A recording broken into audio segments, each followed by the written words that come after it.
Questão número 1.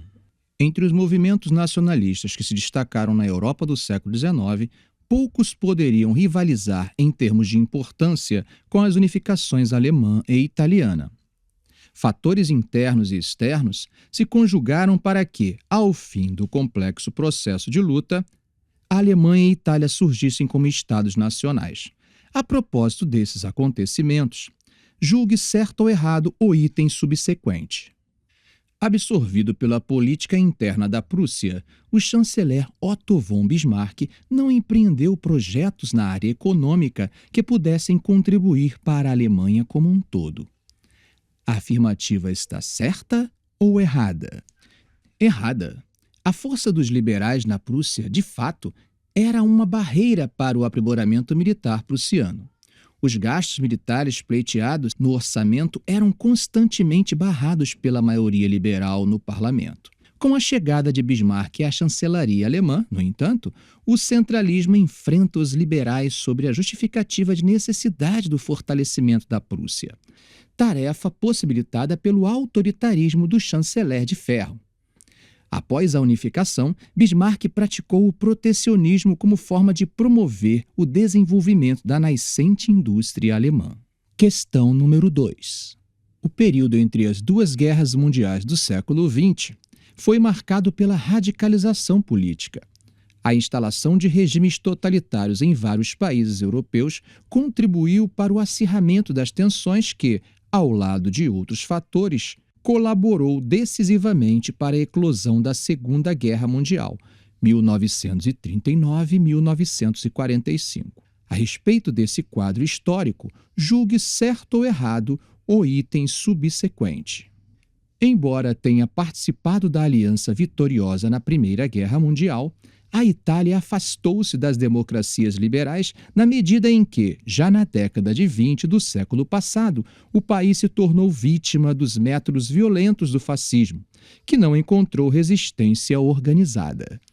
A afirmativa está certa ou errada? Certa. Ao trocar a Tríplice Aliança pela Tríplice Entente em 1915, em pleno desenvolvimento do conflito, a Itália esperava vantagens que não se concretizaram ao final da guerra.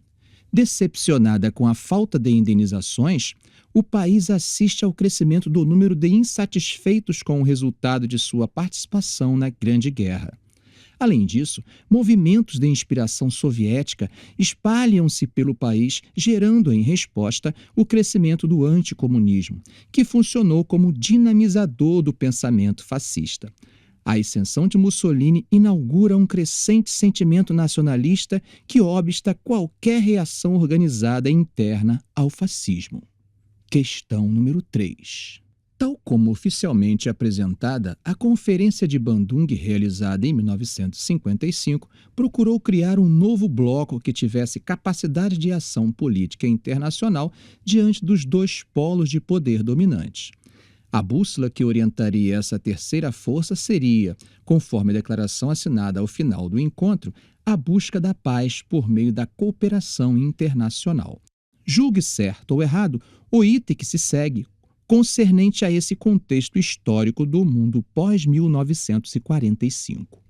A Conferência de Bandung consagrou uma linha política de não alinhamento, ou seja, uma opção diplomática de equidistância em relação ao sistema bipolar que emergiu depois da Segunda Guerra Mundial.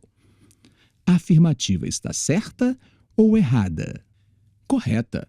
Considerando as relações internacionais, a Conferência de Bandung inaugurou a crítica ao alinhamento, buscando equidistância entre os dois polos do poder mundial.